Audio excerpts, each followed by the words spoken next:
There's a lot of spin scrubbers on the market, but this one is the best for close quarters combat. This is basically a DeWalt tool. Okay, you guys, you have two rechargeable, hefty power, 7.2 volt lithium batteries, and they also have like a handle on them.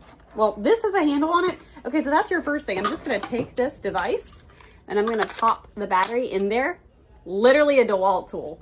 Even without the end on there, that's low, medium, high, and right there, that's the battery percentage.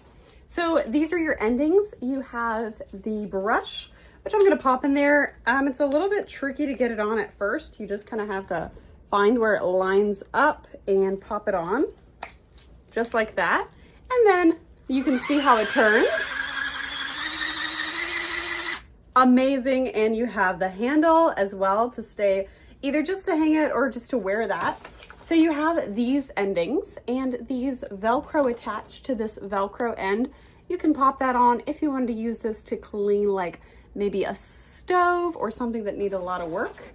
And you also have this one. I probably won't be using this one, but this is like a stainless steel scrubber. So let me show you what this thing looks like cleaning, and I am just such a huge fan of this. It is the perfect tool for the house.